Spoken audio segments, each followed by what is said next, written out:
Okay, hello guys, let's continue. Okay, but before ta mo proceed, i-clarify sa anak ko tong last na to na example katong sa present value annuity before ta mo adto sa future value annuity. Okay, so para makuha gyud na to, para ma-clarify na to nga pwede day inaani og ingon inaani ang answer or ginaani. So pwede ninyo na i-type directly dito sa inyong calculator. Okay. So i-type ninyo directly kani siya nga formula. Okay? Kung i-type ninyo siya directly kani nga formula, kani siya. I-type nato na siya kani 1 divide 0.10 minus close and open parenthesis 1 divide times 1 divide 0.10 times 1.10 to the power of 3. So, ingon ana ang iyahang mugawas. Okay. 1 divide 10, close and open parenthesis. Oh my God. Minus, close and open parenthesis, 1 divide, open parenthesis, 0.10 times open parenthesis 1.10 to the power of 3. Ang iyang answer is 2.46685199.098. I-times na to na siya sa 4,000. Munang makuha na to ang atong answer na 9,947.41. Round off na to ni siyang 7.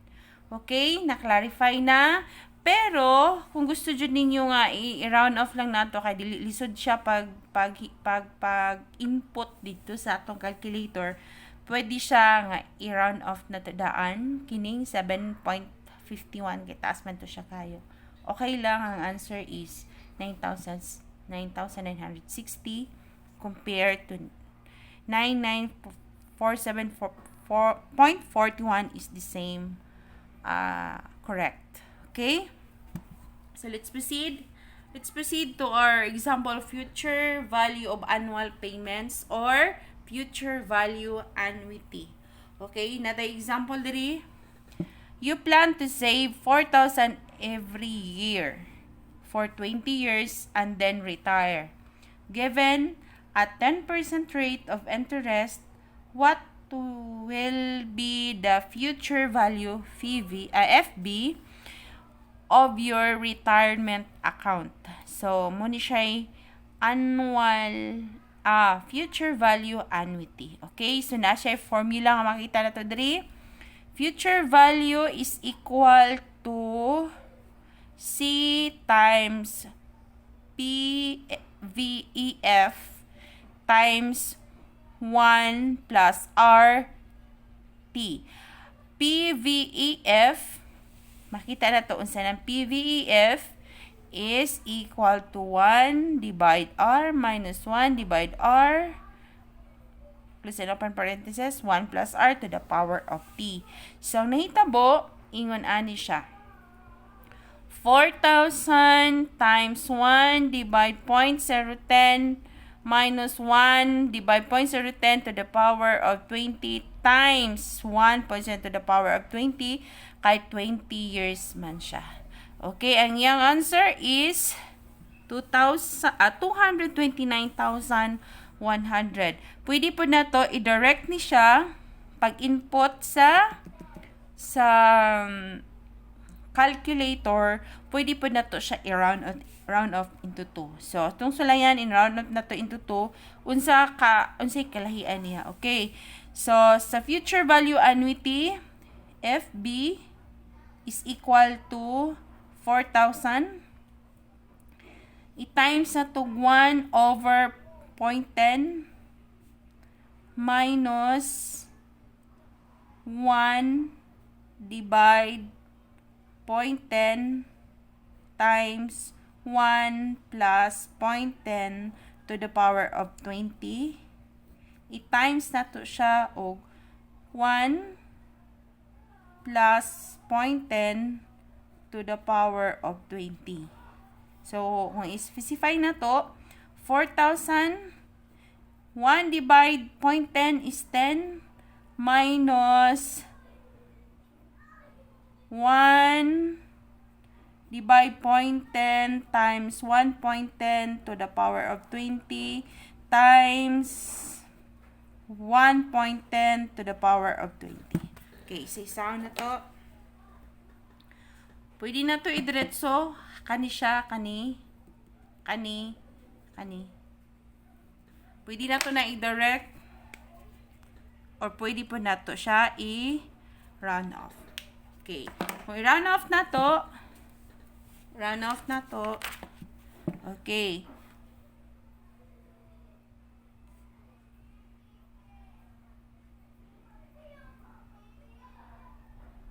One point 10 to the power of 20 is equal to, okay, 10 minus 1 over 0.10.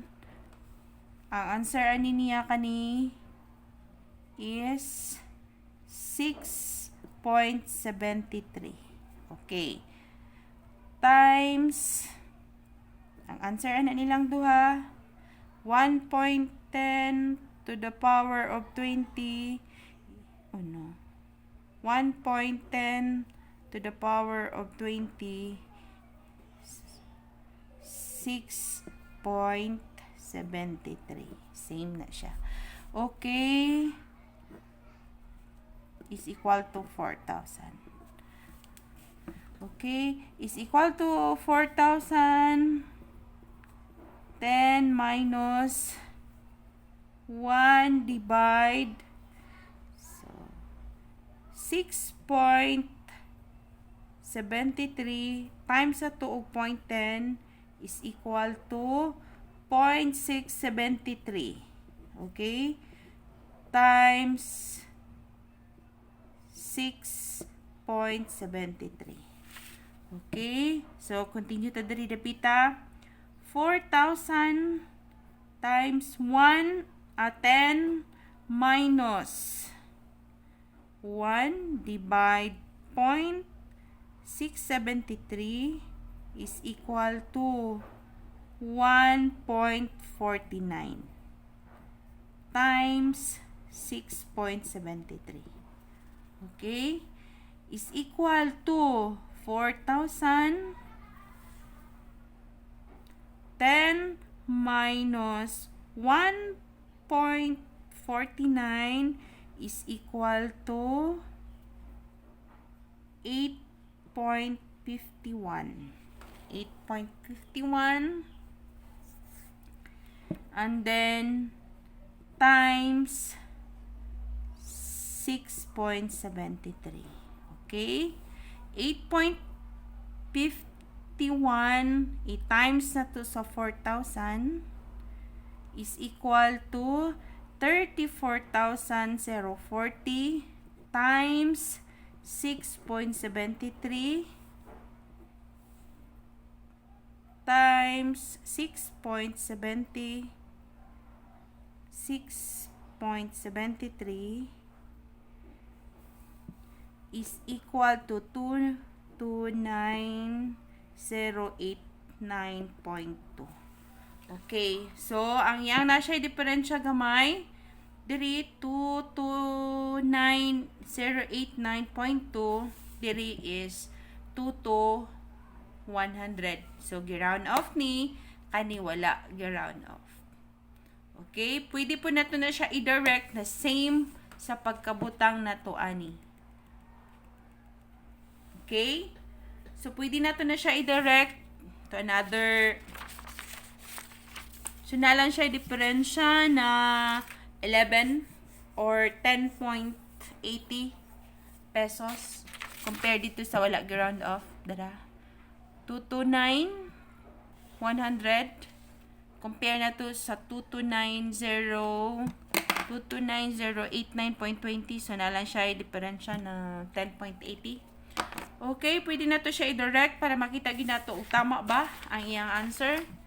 Okay, direct na to tong kanilang na particular na i-direct na to ni nga particular particular nga equation. Okay? So, same sa kaganina sa katong percent value. Butang na to, open parenthesis, 1 divide 0.10, close open parenthesis, minus 1, open parenthesis, minus 1 divide by 0.10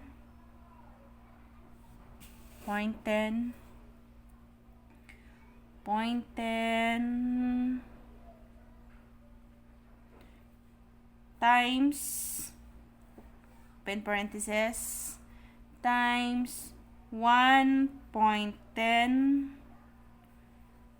to the power of 20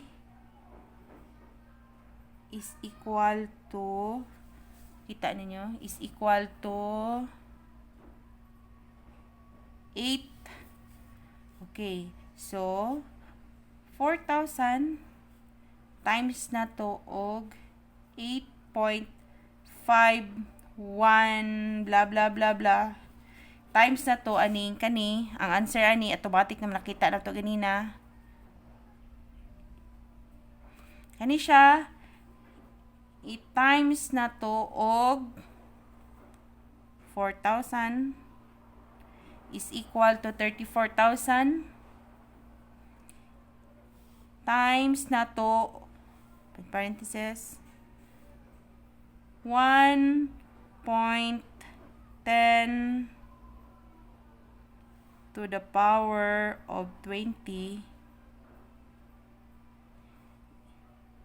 is equal to, makita ninyo, 229,0099.99, or ang answer na to is 229,100. Drawn off na to siya. Okay? So, na-clarify na to. Okay? Ang mo to siya example na to sa future value. Dapat ay example diha sa present value. Annuity. Okay, let's proceed to the effective interest rate. Effective interest rate. Okay, so effective interest rate is, so effective annual interest rate is interest rate that is annualized using compound interest. Okay, annual percentage rate is the interest rate that is annualized using simple interest. Okay? So, makita na to. Ang effective annual interest rate is ginagamit siya dito sa compound interest. And then, ang annual percentage rate, interest rate that annualized using simple interest. During sa atong video number 5, atong na-discuss dito ang compounded interest rate and then the simple interest rate. So, murag na familiarize naman to. So, na example dari, makita na to. Ang example dari is, given the monthly rate of 1%, what is the effective annual rate or the EAR? What is the annual percentage rate or the APR? So, makita na to is equal to 1 plus 0.01, meaning 0.01 is 1% to the power of 12 minus 1. Muna na siya ato ang interest. So, makita na to, 1 plus 0.01 or 1 plus 0.01 or 1% to the power of 12 minus 1 is equal to 0.1268 or 12.68%. So, ito na siyang i-compute using sa atong calculator. Okay. So, 1.01 to the power of 12 is equal to 1.1268. And then, minus 1 is equal to 12.1268. I-times na to into 100. The EER or the effective annual interest rate, EER, is 12.68%. Sabtan? Okay, so let's proceed to the APR. APR is the annual percentage rate. Ang ginagamit na siya diri sa simple interest, and then katong EAR is sa compound interest. So, dali lang siya. 0.01 times 12 is equal to 0.12 or 12%. Nganong to the power of 12 man ta? Monthly. Ang gipang tawag na to annual. Isa ka year or annual, 1 year. 1 year is equal annual meaning year. So meaning natay 12 ka month. Muna makita na to nga to the power of 12. Pero kung dirita sa APR annual percentage rate, 0.01 times 12 is equal to 0.12 or 12%. Okay, dali naman na siya magpag-compute. 0.01 times 12 is equal to 0.12 times 100 is equal to 12%. Pero pag compounded siya, same aning nasa duha, iyaha is 12.68. So, mas dako gid ang compounded compare nimo dito sa simple interest. Okay, but another example, for example, ang imong monthly is tag 2%. So, dili na ni siya 0.01. So, AER is equal to 1 plus 0.02 to the power of 12, which is annual, minus 1.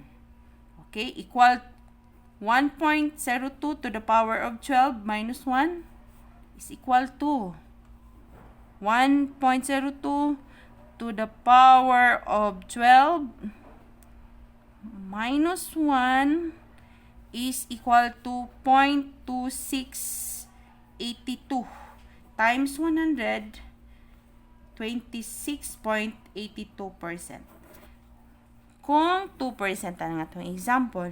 Pero pag APR ang atong kuhaon, 0.02 times 12. 0.02 times 12 is 0.24 something. Tama ba? 0.02 times 12, 24.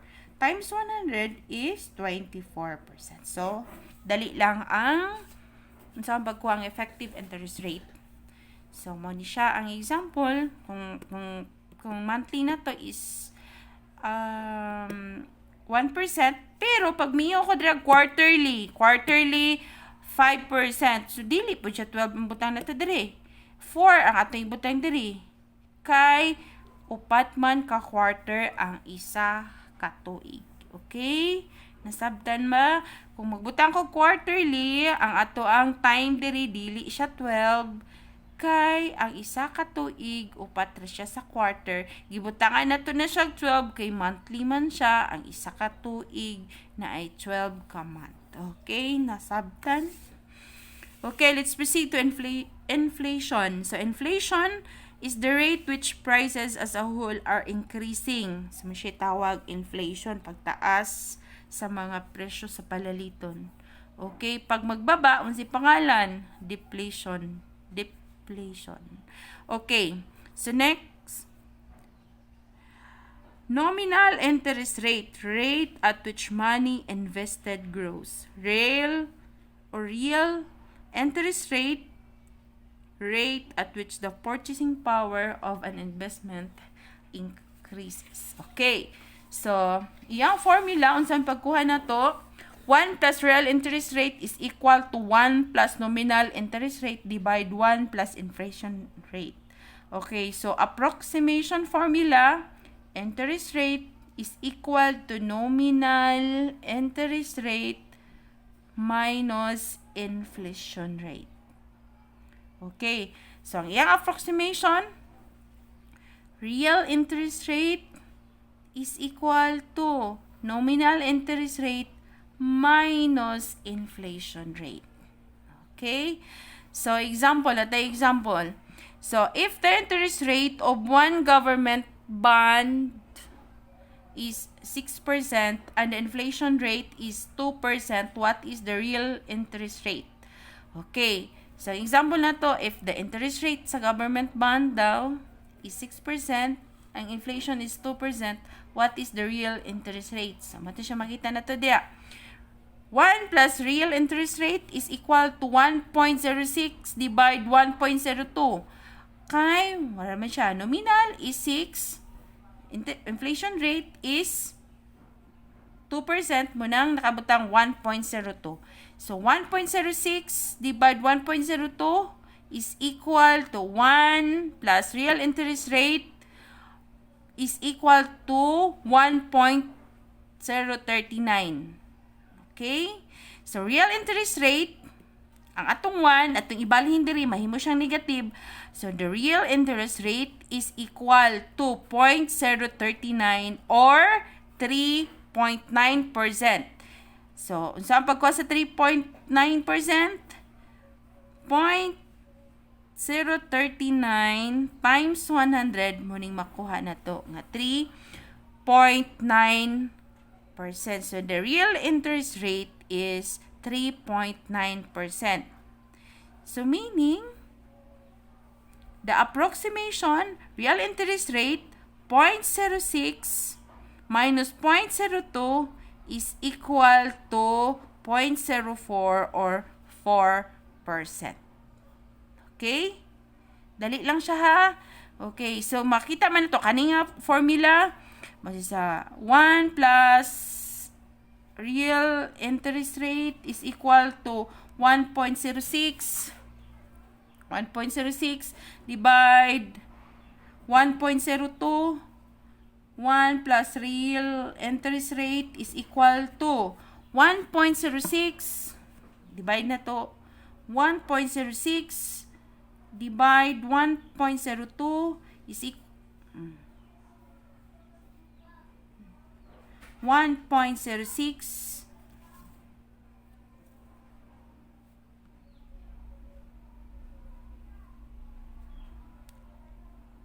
divide 1.02 is equal to 1.039. Okay, is equal to 1.039.